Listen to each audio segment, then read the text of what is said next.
अक्षय कुमार की फिल्म बच्चन पांडे को मिला यूए सर्टिफिकेट। सीबीएफसी मेंबर्स ने हटाए कई सीन। सिनेमा इंडस्ट्री के बूम मचाते हुए लेटेस्ट खबरों के लिए हमारे चैनल को अभी सब्सक्राइब कीजिए और वीडियोस को शेयर करते रहिए।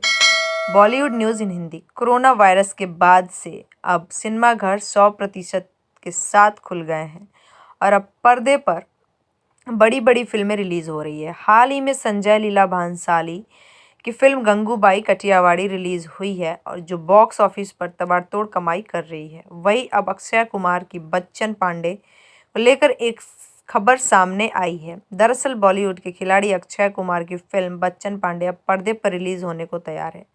ऐसे में central board of film certification ने फिल्म को यूए सर्टिफिकेट देकर पास कर दिया है। एक रिपोर्ट के मुताबिक फिल्म में कई कट्स लगे हैं और कुछ सीन्स को मॉडिफाई करने के लिए भी कहा गया है।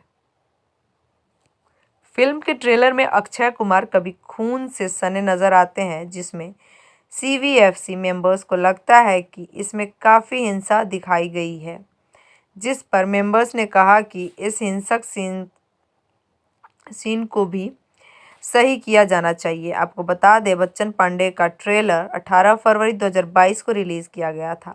इस ट्रेलर ने आते ही सोशल मीडिया पर धमाल मचा दिया था, जिसको देखकर एक्टर अक्षय कुमार के फैंस काफ़ी खुश नजर आए।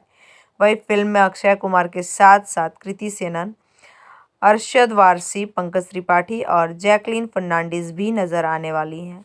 ट्रेलर के बाद अक्षय कुमार की फिल्म का पहला गाना मार खाएगा भी सामने आ चुका है। इस गाने में अक्षय कुमार के लुक को भी काफ़ी पसंद किया जा रहा है। बच्चन पांडे फिल्म 18 मार्च 2022 को पर्दे पर रिलीज होगी। वही अब देखना है कि फिल्म पर्दे पर कितना धमाल मचाती है। जुड़े रहिए बूम भोजपुरिया के साथ। सिनेमा इंडस्ट्री के लेटेस्ट फिल्मी खबरों के लिए हमारे चैनल को सब्सक्राइब ज़रूर करें और बेल आइकन को दबाना ना भूलें। #बूम भोजपुरिया।